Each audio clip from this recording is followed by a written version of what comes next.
Aujourd'hui, je vais vous présenter des mangas et je vais le faire sous forme de top flop. Je vais commencer par la lecture que j'ai moins aimée pour aller jusqu'à la lecture que j'ai le plus appréciée. On perd pas plus de temps, on va commencer avec un manga que j'ai eu une déception, c'est You're My Soulmate. On peut traduire par Tu es mon âme sœur. Bon c'est un shoujo, hein. Tu sais, cette année je vais essayer d'explorer un peu plus les mangas shoujo. J'ai commencé avec You're My Soulmate qui est un manga qui est apparu récemment chez Pika et que je n'ai pas forcément apprécié. En fait, on va suivre une jeune fille qui va aller pour la première fois dans un club de nuit. Elle va rencontrer un gars, sauf que le gars il est assez amoché, voilà, c'est quelqu'un qui bosse beaucoup et il a un peu trop bu pour passer un peu du bon moment et au final elle a passé du temps à s'occuper de lui toute la soirée et ça a fait que ça a un peu entaché sa première expérience en club de nuit. Par contre c'est un gentleman, donc le lendemain il va la rappeler pour lui dire que il s'excuse. Il va aussi comprendre que c'est une fille qui cherche son âme sœur et il va dire t'inquiète pas, je vais t'aider à trouver ton âme sœur. Bon, inutile de tourner autour du pot, c'est dit dans le manga clairement,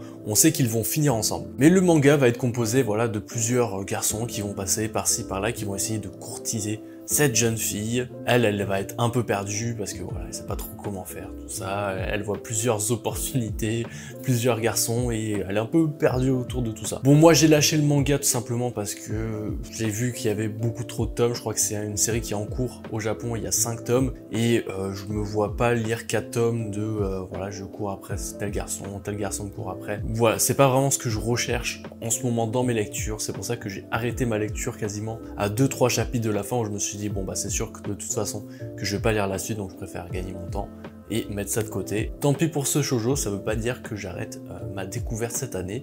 J'ai d'autres shoujo à lire et j'espère qu'ils seront bien meilleurs. D'ailleurs, n'hésite pas à me conseiller des shoujo récents en commentaire, parce que pour l'instant je suis déçu. On continue avec un service presse puisque j'ai lu Back Home de Sergio Hernandez et de Tony Caballero. Là il y a un petit indice, c'est pas fait par des japonais, je crois que c'est un manga espagnol à la base qui est en 2 tomes d'ailleurs. Pour l'histoire, il y a un fort indice dans le titre Back Home, puisque on va avoir cette jeune fille qui est juste ici, qui va retourner dans son orphelinat, dans la ville de son orphelinat, et elle va s'apercevoir qu'il y a beaucoup de choses qui ont changé. Son frère a disparu, et aussi, il y a une sorte de zone interdite dans la ville. En fait, il y a une météorite qui est tombée et qui a bouleversé cette ville en implantant un sort de virus et peut-être un peu plus. Bon, pour être honnête, j'ai pas forcément aimé cette lecture pour plusieurs points. Déjà, les personnages sont complètement caricaturés, que ça soit le grand méchant qui est un grand méchant pour être un grand méchant. On va avoir ces orphelins qui ont des sortes de pouvoirs, c'est des trucs qu'on a un peu déjà vu en termes de pouvoir, de choses. L'héroïne principale qui a le charisme d'une huître, où franchement, elle m'a pas plus accroché que ça. Et voilà, en 2 tomes, il n'y a pas grand chose qui est développé, c'est une lecture qui est plutôt dispensable à mon goût. Au niveau des dessins aussi, on est sur quelque chose d'assez particulier. J'ai un sorte de rendu 3D qui m'a un peu déplu. On est sur quelque chose de un peu trop classique, qui certes se démarque pas mal des mangas qu'on peut lire habituellement, mais je trouvais pas ça beau spécialement. Donc même au niveau des dessins, j'étais un petit peu déçu. Puis en 2 tomes, à la fin de la lecture du tome 2, je me suis dit est-ce que c'est un manga que je vais continuer, que je vais relire un jour? La réponse est non. On enchaîne ensuite avec Fermat Kitchen de Yugo Kobayashi, qui est le même auteur que Aohashi.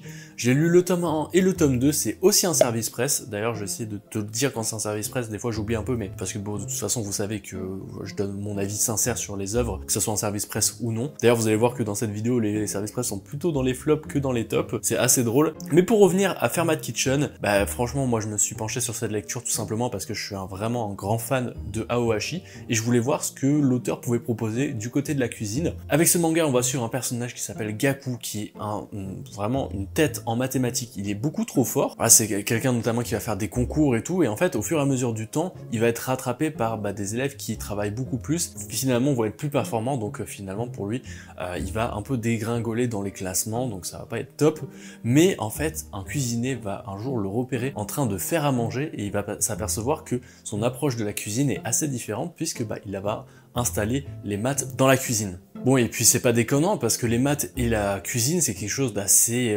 pertinent. Il y a même un livre de cuisine qui est tourné autour de ça, c'est The Food Lab, qui est un livre de cuisine best-seller qui a été fait par un scientifique notamment. Donc voilà, c'est pas déconnant cette approche. Le seul truc pour moi qui fait que il est un peu au niveau des flops, selon moi, c'est que j'ai pas forcément été transporté par cette lecture et c'est pas une lecture non plus que je vais continuer. En fait, ce manga souffre du fait que c'est moins bien que Aohashi, et je vois pas pourquoi je lirais une histoire à peu près similaire, parce qu'on est un peu dans la même chose que Aohashi, puisqu'on va être sur un jeune qui va être opéré, qui va avoir un certain talent, mais qui a plein de choses à apprendre. Voilà, on est vraiment sur du Aohashi dans la structure, et le fait que ça soit de la cuisine et que c'est un peu moins bien que Aohashi, que j'ai un peu moins d'émotion, ça fait que j'ai drop le manga, j'ai lu les 2 premiers tomes, je pense pas lire la suite, j'ai pas forcément été transcendé par cette lecture malheureusement. Je dis malheureusement parce que j'aurais bien aimé lire un peu plus de Yugo Kobayashi, parce que comme je te l'ai dit, c'est un mangaka que j'ai beaucoup apprécié et que j'ai appris à apprécier avec Aohashi, mais le fait est que Fermat Kitchen, pas pour moi.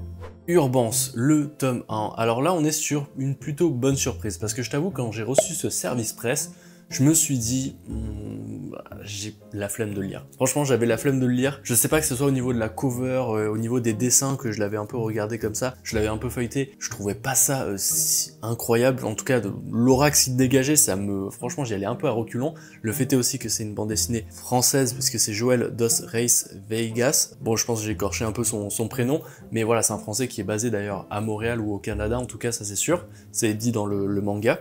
Et voilà, donc j'étais un petit peu réticent à lire ce manga. Au final, c'est une bonne surprise. On est dans un récit de science-fiction où un virus s'est propagé. Ce virus fait que quand tu as des rapports charnels avec une personne, tu décèdes. Donc là, bon, déjà c'est un peu relou, oui je te l'accorde, mais surtout, ça pose un problème au niveau des natalités et au niveau des rapports hommes-femmes. Ça peut que mal se passer. C'est pourquoi on va suivre une ville où la société a été un peu divisée en deux, enfin un peu, elle a été complètement divisée en deux par un mur au centre. Les hommes d'un côté, les femmes de l'autre, vous vous organisez comme vous pouvez, et il y a une sorte de, on va dire, d'usine pour faire des bébés in vitro, quoi. Là où c'est particulier, c'est que les mœurs sont totalement changées, que ce soit les hommes et les femmes, ça s'est organisé vraiment d'une manière complètement différente. On peut voir que les femmes, c'est très militaire, les hommes, c'est un peu plus cafouillage, c'est un peu plus bizarre. Et nous, on va suivre en fait un couple qui, je pense, est en train de se former, puisque voilà, les femmes vont attaquer les hommes pour avoir une certaine substance, une certaine drogue, et en fait, lors de cette attaque, il y a une femme qui va avoir un contact avec un homme, alors que les contacts physiques sont totalement proscrits, quoi qu'il arrive, et en fait, ils vont être convoqués parce que voilà, ils ont des bracelets, des détecteurs, et voilà, dans le tome 2, on verra qu'est-ce qu'il adviendra de ce couple, je pense, en essence. J'imagine qu'on va pouvoir voir comment un amour peut se créer au milieu de ce climat. J'imagine aussi que cette histoire de virus, peut-être que c'est une attaque ou quelque chose comme ça. En fait, c'est un manga qui laisse place à beaucoup d'imagination et surtout qui fait en sorte qu'on ne devine pas forcément sa suite. C'est ce que moi j'ai apprécié. Au niveau plastique, par contre, c'est là où il y a un point noir pour moi, c'est qu'on dirait un manga qui devrait être une BD en fait. On a fait un manga parce que voilà, c'est un format qui marche bien, tout ça, mais le fait est que déjà le sens de lecture soit français, donc on commence voilà comme un livre français et les cases se lisent comme une BD, donc déjà c'est un peu perturbant. Moi j'aime pas trop ces formats-là, je me dis tant qu'à faire un manga, on le fait jusqu'au bout, donc avec le sens de lecture japonais, tout ça. Donc là on est sur un sens de lecture français, donc c'est un peu déroutant, et même au niveau du style graphique, je trouve qu'on est plus sur de la bande dessinée que du manga. J'ai l'impression que c'était à la base fait en couleur et qu'on l'a adapté en noir et blanc.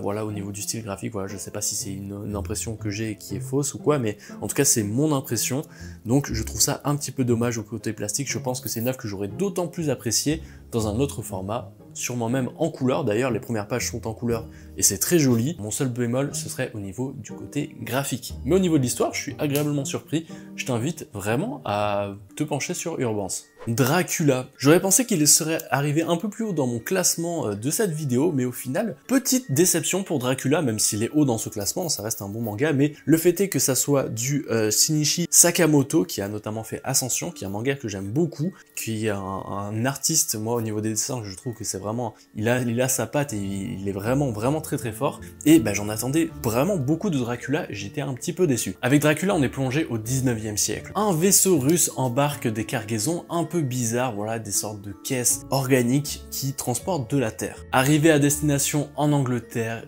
l'équipage a disparu. Ce qu'il y avait dans les caisses aussi s'est évaporé. Plus tard en ville, il va se passer des choses vraiment étranges, des disparitions, des meurtres. Bref, c'est le début de Dracula. Ce que j'ai bien aimé avec Dracula, c'est son ambiance. On est vraiment transporté dans une époque, que ce soit avec les costumes, avec les architectures, on a vraiment l'impression d'y être. Il y a une ambiance aussi très pesante avec ces dessins très sombres où vraiment on est plongé dans cette lecture. Moi, c'est vraiment ce que j'ai bien aimé, j'ai été immergé dans l'œuvre. Ça, c'est vraiment un point positif. Un point négatif, je trouve que le petit format ne s'adapte pas au dessin de Sakamoto. Je trouvais que les cases étaient trop petites et comportaient trop de détails tout petits. Je sais pas, c'est la première fois que ça me fait ça avec un manga. Je me posais régulièrement la question de j'aurais vraiment apprécié que ce soit un peu plus grand, donc je sais pas si ça vous a fait ça. Je sais que l'édition anglaise a un format un peu plus grand, je serais curieux de savoir si l'édition japonaise aussi a un format un peu plus grand, mais c'était vraiment étrange, j'ai l'impression que voilà, les dessins étaient trop petits, ça m'a un peu dérangé au niveau de ma lecture. Mais pourquoi je t'ai dit que c'était une déception en te présentant le manga au début? Tout simplement parce que je m'attendais à mieux. Même si l'histoire est sympathique, même si l'ambiance est chouette et vraiment on est transcendé dans ce manga, à la fin du tome 1, j'avais pas spécialement envie de lire le tome 2. Alors je lirai le tome 2 qui est déjà sorti, il y a le tome 3 aussi qui sortira bientôt.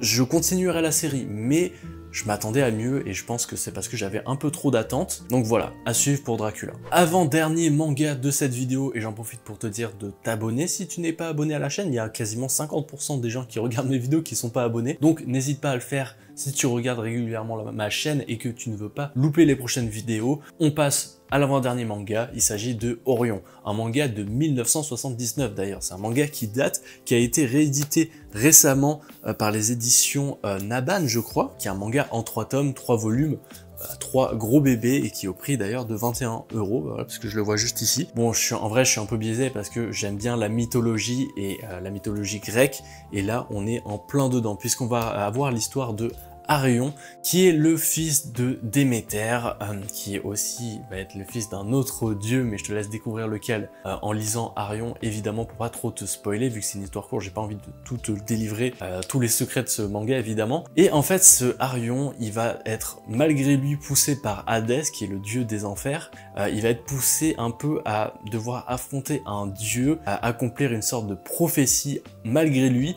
Et voilà, il va être au milieu de ce conflit familial entre Zeus, Poséidon, Hadès, voilà, qui se partagent et qui se disputent l'Olympe, le mont Olympe. Et voilà, on va être rempli de guerres et de retournements de situation et de trahison. Il va y avoir notamment d'autres dieux et demi-dieux. Il va y avoir du Héraclès, évidemment. Il va y avoir du Apollon, Athéna. Voilà, il y aura des histoires d'amour. Et voilà, on est en plein relecture de cette, voilà, de cette mythologie, puisque voilà, on est sur des libertés quand même, sur le caractère des personnages, des fois qui peut être un peu déconcertant. Il va y avoir aussi toute cette, voilà, c'est ce personnage de Arion qui arrive et qui va chambouler un peu tout. Je pense que c'est un manga qui peut s'apprécier si tu ne connais pas trop la mythologie grecque. Il y a des explications qui sont faites sur les dieux et tout ça, mais je pense que c'est le genre de manga qui est fait pour les fans de mythologie grecque malgré tout. D'ailleurs, petite parenthèse, en ce moment je suis en train de me faire Hadès 2. Je suis en plein kiff, j'avais tellement adoré le premier. Le deuxième, c'est un bijou. Voilà, je pense que la chaîne va en pâtir un peu là ces prochains mois s'il y a moins de vidéos. C'est parce que je joue à Hadès 2. Voilà, au moins j'ai prévenu. Mais si on revient à Arion, c'est pas un manga qui est exempté de défauts. Moi, il y a quelque chose qui m'a sauté aux yeux quand j'ai lu. En fait, tout se passe trop rapidement. J'ai l'impression que l'Olympe, c'est un petit quartier parce que voilà, les dieux vont se croiser toutes les 2 secondes. Un tel va tomber sur un tel alors qu'il le cherchait. Enfin, il y a vraiment cette bizarre impression de proximité sur le fait que ok, on est sur des étendues, voilà, on est sur un monde avec des dieux et tout, et en fait c'est un quartier le truc, tout le monde se côtoie, tout le monde va se voir en 2 secondes. Un des gros points noirs aussi, ça va être le personnage de Arion. J'ai l'impression qu'il est un peu spectateur de tout ça. Alors c'est peut-être voulu parce que voilà, il est un peu surpassé par tout ce qui va se passer autour de lui, parce qu'il va affronter des dieux tels que Zeus et Poséidon, c'est pas rien, et lui c'est un sorte de demi-dieu, voilà, c'est un peu particulier. Il est un peu dépassé pour tout ça, et pour dire le combat de fin, c'est limite s'il est spectateur de ça, c'est même pas lui qui va clôturer ce combat, voilà, c'est pas un spoil si je te dis ça, je pense, mais il est spectateur, un peu comme nous, on est spectateur de ces scènes-là, et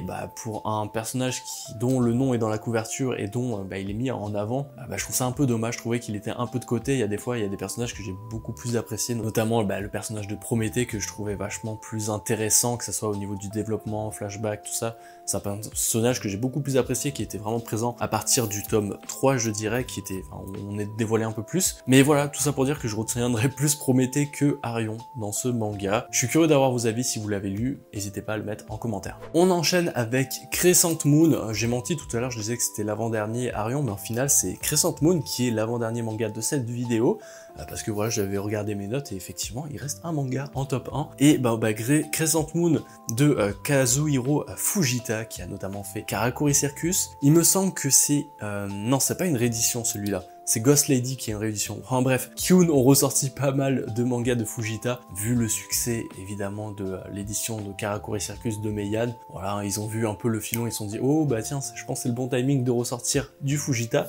Et je pense qu'ils ont bien fait parce qu'il y a beaucoup de gens qui ont adoré Karakuri Circus, parce que Karakuri Circus c'est extraordinaire, et qui demandaient voilà, les mangas actuels de Fujita en France, il n'y en a pas beaucoup. Il y a Moonlight Act, il y a Subutei aussi qui est sorti récemment chez Mangatsu, mais Kyun avait aussi quelques mangas de Fujita. Alors ça, je me rappelle plus si c'est une réédition ou pas, mais bref, Crescent Moon, c'est une série qui sera en 6 tomes. On va être plongé dans un univers assez particulier, encore une fois aux influences européennes, hein. C'est un thème qui revient beaucoup dans du Fujita, on en reparlera peut-être un jour sur la chaîne, mais c'est quelque chose qui a l'air d'animer Fujita, qui a l'air de beaucoup l'inspirer, et on va plonger dans l'histoire de Mary Shelley, qui est dans cet univers l'autrice du fameux livre Frankenstein. Bon, Frankenstein, tu sais que c'est voilà, cet humain qui a été créé de toutes pièces, avec voilà, des restants humains, des cerveaux, tout ça qui a été mis avec une sorte de petite pulsion électrique qui a été créée, voilà, une sorte de premier mort vivant, on va dire. Et en fait, cette autrice, un jour, elle va être confrontée à sa création, puisque voilà, une sorte de groupe de soldats va lui amener une sorte d'humaine qui a été créée tout comme Frankenstein, donc voilà, faite de chair et de sang, et voilà, une petite pulsion électrique, et boum, on a un être vivant. Et ils vont l'apporter à Marie pour en faire une sorte d'arme, voilà, parce que elle a été faite à partir d'un corps d'une espionne russe. Donc athlétiquement, elle est très puissante et ils veulent surtout pas que voilà, ça soit une arme qui se renverse contre eux. Donc voilà, Marie va avoir comme mission de l'apprivoiser. C'est un manga où je m'attendais à rien puisque je n'avais pas du tout lu le synopsis et franchement, j'ai été agréablement surpris. Bon, le fait que Fujita soit derrière ça, ça aide beaucoup. On voit qu'il arrive très bien à installer une mythologie, il arrive très bien à installer une période historique, que ce soit à travers les dessins, les décors aussi, les costumes, mais aussi avec des relations hommes-femmes. On voit que c'est vraiment des choses d'époque, voilà, une façon de parler, une façon de vivre qui est différente. On va avoir toute cette thématique qui va être traitée sur les violences faites aux femmes. Voilà, les femmes sont vraiment mises en valeur dans ce manga d'ailleurs, sur plein de points, donc ça c'est vachement intéressant. Les dessins aussi, n'en parlons pas, mais franchement Fujita pour moi, alors je pense que c'est un style où tu aimes ou tu aimes pas, mais si tu aimes, tu vas totalement adorer. Ça peut être parfois un peu brouillon, mais les scènes d'action sont pour moi extrêmement lisibles, et même si des fois il y a tellement d'explosions, tout ça, je compare des fois un peu avec One Piece, où vraiment j'y comprends rien, mais avec Fujita j'arrive vraiment à suivre, et il y a cette élégance, voilà, ce sort de Frankenstein dans Crescent Moon. Elle a une particularité, puisque voilà, comme je te l'ai dit, son corps, elle a le corps d'une espionne qui est ultra puissante, un peu style voilà les espionnes russes Black Widow qui ont été élevées depuis leur jeune âge pour devenir des tueuses sanguinaires. Voilà, on est un peu dans cet esprit là, et elle va notamment être super agile avec son corps, ça va donner des scènes assez étranges, et ça me rappelle qu'il faut vraiment que je finisse Karakuri Circus quand j'aurai le temps. Et pour finir cette vidéo, et je m'attendais pas que ça soit une aussi bonne surprise, The Bugle Call. Je dis que c'est une surprise pour moi parce que franchement quand j'ai vu passer la couverture la première fois que j'ai vu ce manga, je me suis dit mais c'est quoi encore ce truc, ouais, je voyais une trompette, un truc, le personnage principal a pas l'air du tout badass, et je sais pas, ça m'inspirait pas du tout. J'ai quand même décidé d'être curieux, je l'ai acheté en numérique, et finalement j'ai dévoré les 2 premiers tomes actuellement disponibles en France. Dans The Bugle Call, on est téléporté dans un monde de dark fantasy, où 2 clans se partagent des territoires qui abritent des sortes de tours étranges. Dans ce monde peuplé d'humains, il y a des sortes d'humains un peu particuliers qu'on appelle les branchus, qui sont des humains avec des pouvoirs et aussi une corne en forme de branche qui pousse sur la tête. Et nous, on va suivre un personnage dont le pouvoir, c'est de communiquer avec les sons. Tu vas voir que c'est matérialisé dans le manga avec des traits blancs et des sortes de boules blanches, voilà. Au début, je me suis dit, mais c'est un pouvoir qui pue un peu la merde, mais au final, c'est un pouvoir qui va s'avérer très utile pour diriger des hommes lors d'une bataille, parce que ça va être ça de Bugle Call, ça va être des batailles entre humains et branchus, des batailles vraiment stratégiques, puisque voilà, les branchus vont apporter cette particularité, Il y en a qui ont des pouvoirs vraiment efficaces. Par exemple, il y en a qui vont pouvoir altérer la lourdeur d'un objet. Donc ils vont lancer des flèches et en fait ces flèches, lors de l'atterrissage, elles vont poser des tonnes, donc elles vont faire des sortes d'explosions. Il y en a d'autres qui vont avoir une sorte de puissance surhumaine, qui vont pouvoir envoyer des chevaux par-dessus leur tête d'une facilité déconcertante. Il y en a qui vont pouvoir augmenter leur vitesse. Mais ce qui est sympa aussi, c'est que chaque pouvoir a son grand défaut. Et ça, j'aime bien parce que ça apporte des petites nuances au récit. Par exemple, le personnage qui va très rapidement, lui il va tellement rapidement qu'il n'arrive pas à suivre avec ses yeux. Le personnage qui est ultra fort, qui va pouvoir envoyer des chevaux, en fait lui c'est particulier parce qu'il va emprunter du temps de vie chez le lui du futur. Et voilà, moi c'est un manga que j'ai énormément apprécié justement pour ce jeu de stratégie dans les batailles. Ça me rappelle énormément du Kingdom à ce niveau-là, et aussi un peu du Berserk au niveau de la Dark Fantasy. Je dois dire que lors des premiers chapitres, j'étais complètement démotivé parce que j'avais l'impression de lire un chapitre de Vinland Saga, et même de Berserk aussi, puisqu'on était encore sur ce profil de orphelin qui a été recueilli par un mercenaire qui est obligé de se battre pour ce mercenaire pour payer sa dette, parce que évidemment le mercenaire l'a élevé quand il était jeune, tout ça, donc il a une sorte de dette envers lui. Et au final, à partir du 2e et 3e chapitre, on est sur quelque chose de complètement différent, donc ça m'a rassuré, mais j'avais vraiment peur au début, j'ai failli ne pas continuer le manga. Et j'ai bien fait parce que franchement c'est une excellente surprise. Je lirai avec attention les prochains tomes. Voilà, si t'aimes tout ce qui est Vinland Saga, Berserk, Kingdom, c'est pas du tout à la hauteur de ces 3 mangas, mais voilà, on est sur les mêmes thématiques, les mêmes choses, donc ça le fait peut-être en moins bien que Kingdom, Berserk et Vinland Saga, mais ça s'en rapproche et c'est ça que j'ai vraiment bien aimé. Mais c'est un manga qui a quand même des défauts, notamment les dessins. Je t'ai expliqué au début le pouvoir du personnage principal qui est de communiquer avec du son. Bon, c'est pas forcément le pouvoir le plus classe, et je trouve que la représentation graphique de ce pouvoir, donc avec ces lignes blanches, tout ça, je trouve pas ça forcément esthétiquement intéressant. Alors oui, j'imagine qu'au niveau du dessin, ça facilite un peu les choses, mais voilà, on est sur quelque chose de beaucoup trop carré, beaucoup trop propre. J'aurais préféré peut-être quelque chose d'un peu plus organique pour représenter ce pouvoir, parce que finalement il n'y a pas forcément d'émotion avec ces bruits, ça va être quelque chose de vraiment trop carré, et voilà, de la musique on sait que c'est quelque chose d'un peu plus émotionnel, tout ça, donc on perd un peu ça avec cette représentation graphique. Et même globalement je trouve que les planches sont un peu trop vides quand on est habitué à lire du Berserk, voilà, et pour la Dark Fantasy, on est beaucoup trop loin de ça. Voilà, les planches sont beaucoup trop fades à mon goût. Fallait bien que ce manga ait des défauts. Merci d'avoir regardé cette vidéo jusqu'à la fin, on se retrouve la semaine prochaine comme d'habitude pour une nouvelle vidéo. C'était un viewer, ciao.